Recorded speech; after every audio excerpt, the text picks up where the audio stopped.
Hi everybody, welcome back to my channel. Today I'm going to do my own nails, and I know a lot of people already do their own nails at home. I'm a little late to the party.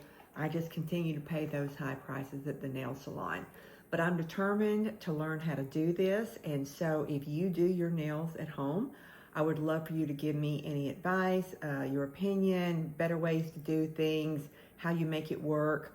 I'm a little concerned about how I'm going to paint my right hand since I am right-handed, but I brought out the acetone and the brush to help clean up around any nails that I mess up. I did go and buy some supplies. I bought this stepless grinder, I guess you would call it. It came with all of the attachments and everything to remove your polish or any filler or anything you might have on it, and all the attachments for the cuticle. And I've already done that and they look pretty good. I did nick myself a couple of times trying to clean up my cuticles, but overall I think they're pretty good. And then I did give them a day or two to rest and sort of heal and not be quite so sore. I purchased the lamp. This is the one that I purchased. Originally, I bought just the LED and already attempted to paint the nails, and that took forever. They never cured. They didn't dry properly. So I removed all of that and decided to start over.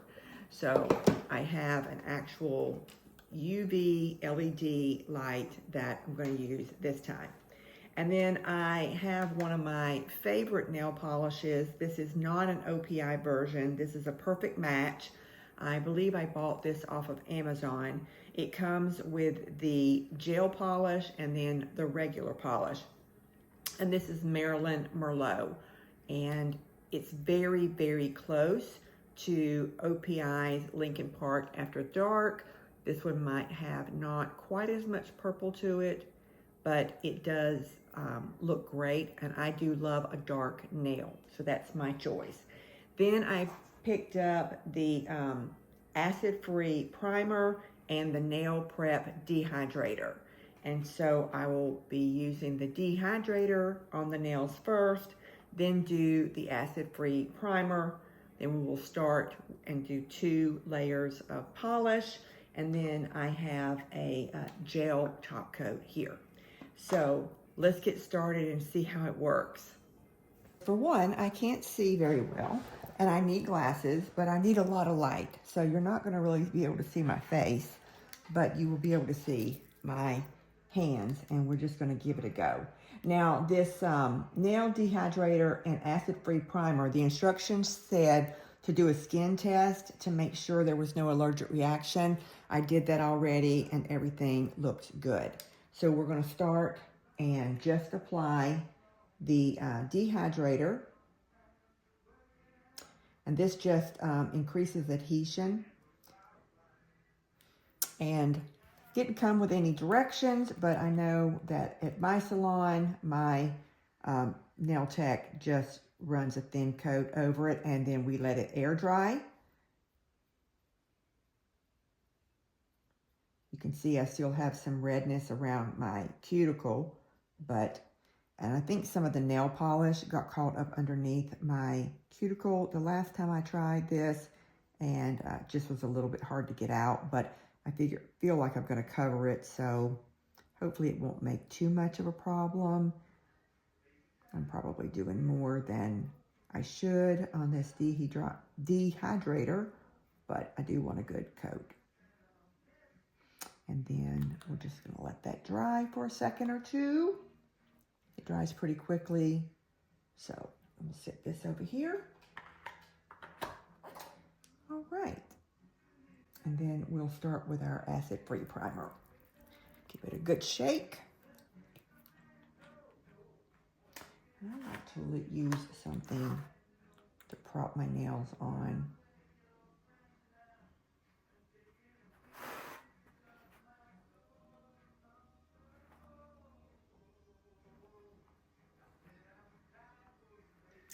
I I'm not sure about this brush. It wants to spread out quite a bit. Maybe it's just user error. So I don't know what it costs where you live, and I'd be interested to know if the prices that I'm paying are within the normal range for the country. So if you don't mind sharing how much you pay for a gel nail, not with tips, not acrylic tips or anything, but just a regular gel nail application with a manicure, I guess you would call it. And do you do anything special? Do you do like art or different colored nails? I know I used to at the holidays, I'd get my ring finger done in a sparkly color to match my other colors. All right, so I'm gonna go ahead and cure that.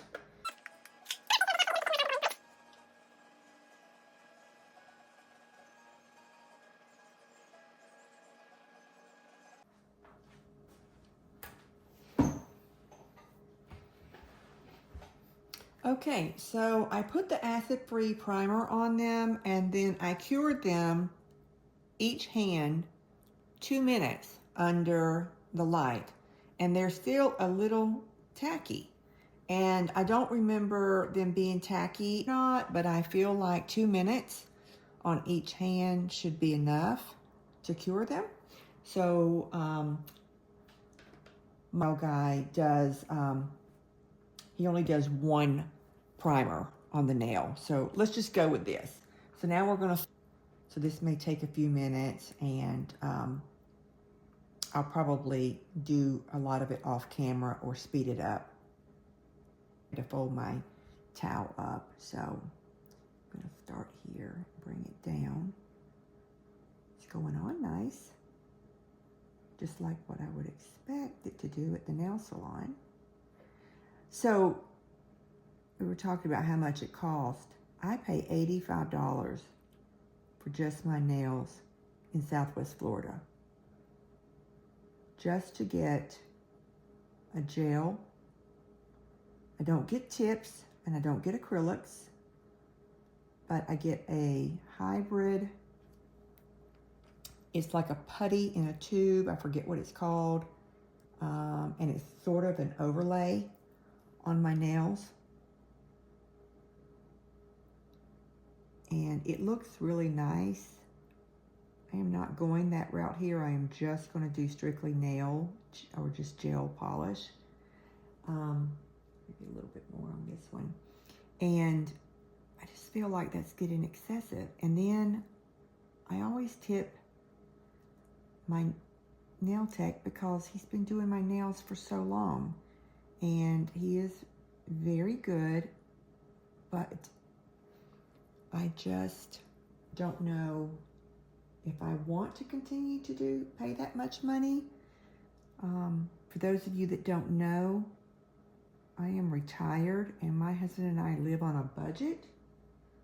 And so I sort of pick and choose the things that I want to spend my money on without sacrificing too much self-care. I think that self-care is very, very important in retirement. I don't think we should give up taking care of ourselves and doing the things that we do that make us feel and look pretty and just feel good about ourselves.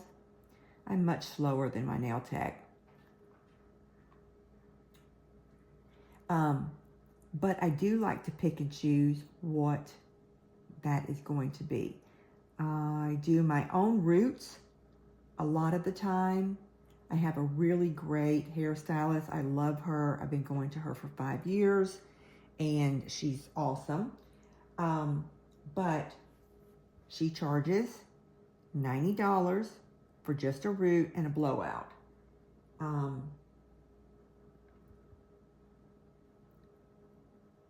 And I know that she has to make a living, so I want to support her in that. And I do tip pretty generously. I am a 20% tipper on services when people do services for me. So I don't like to cheap out on things like that because I do feel like they got to make a living too, right? You have to make a living. So let me make sure I can clean this up a little bit around this edge. Oh yeah, that's going to work pretty good. And then Jack does a much better job, but you know, we do what we can do. And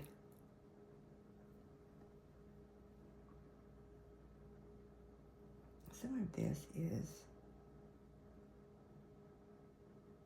probably not on thick enough. All right, let's just go ahead and cure this hand and see how it looks.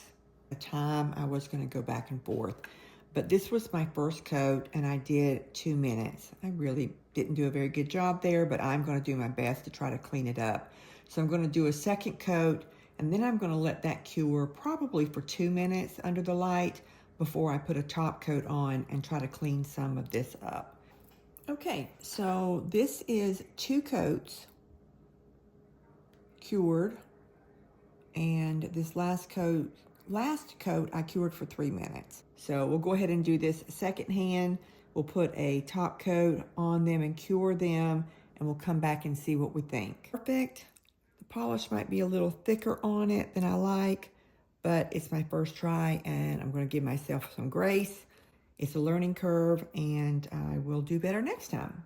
And we'll see how it goes because, like I said, I'm right-handed. But as we were talking about before, self-care. What are you willing to pay for? What are you willing to do at home yourself? What are your non-negotiables that you are always going to have done? Like I said, I have a wonderful hairdresser, and she does my hair about I get my roots done every 4 weeks. Oh, I'll clean that up. Every 4 weeks, and I usually have to usually already spraying the roots or putting root powder in by week 2. I have a lot of resistant gray.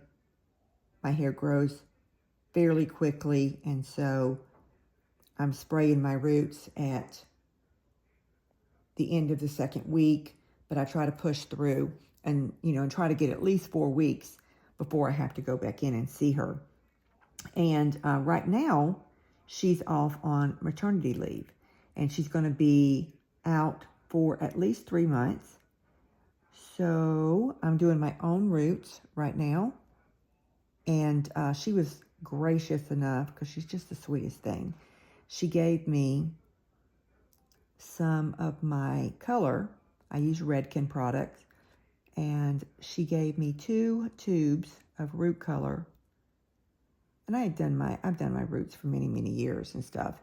So I knew how to mix it. And, of course, she told me how to mix it, make sure I put the right amount in of each with the developer and everything. And so I've been doing my own roots, but I won't attempt highlights or anything like that. I will always get that done professionally. So when she comes back off of maternity leave, it'll be time for her to do my roots and do my highlights again professionally. You'll have to let me know how things go with you as far as that. But I figure if I can cut back on getting my nails done. So that was the second coat of nail polish on this hand, and I'll put our money on, and the things that are non-negotiable and the things that are important to us. And it's going to be different for everybody. So one of the other things that's really important to my husband and I is that if you've watched my channel before, I've mentioned this. I have a 7-year-old standard poodle. His name is Cooper. He is the joy and love of our life in this stage right now. We take very good care of him. He gets groomed about every 6 weeks in the summer because it's very hot in Florida, and he's in the pool every day. He loves to swim. So I usually get him cut very short about every 6 weeks. And then I will do his face and feet myself at home in between sometimes. And when we're out traveling in our RV and we're gone for months at a time, I will trim his body and everything myself. It's not super professional job, but it gets the job done and he's more comfortable and it saves us money.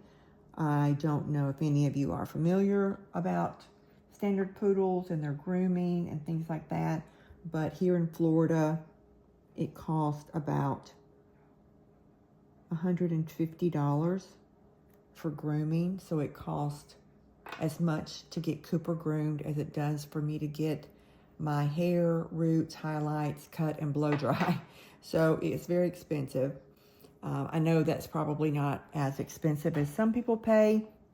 I have had some groomers quote me upwards of $200 for grooming session. But anyhow, that's one of the things that we do that's a non-negotiable for us. And of course it has to be done because he has to be maintained. And if he's not maintained, then his hair will mat. It's very, very uncomfortable for them. So we do spend our money on that. And then I send him to doggy daycare 2 days a week. He goes from 7 in the morning until about 5:30 in the evening. They have cameras there. I can log in. I can watch him play. I can see where he's at and what he's doing. He has his own assigned little kennel run area where he can rest for the day in the air conditioning, and then he can go outside to use the bathroom. He has a little run area to go out and use the bathroom. And so that runs us about $39 a day for him to go to daycare. And that's one of the things that we decided to do. And we're willing to cut back on other things. This, I'll be good. If not, I'll not be back at the nail salon paying those high prices. We'll just have to see. Okay, ladies, so I think that is it. I am going to take my nail file and just kind of go around the edges and sort of sharpen things up a little bit. I have a couple of them that aren't shining as much. Am I missing a step? Should I go back over this with alcohol or something else, or maybe another top coat? Am I missing something here? You'll have to let me know. So I appreciate so much you hanging out with me today. I hope your day is filled with love, peace, joy, and all the happiness in the world. I'll see you next time. Bye-bye.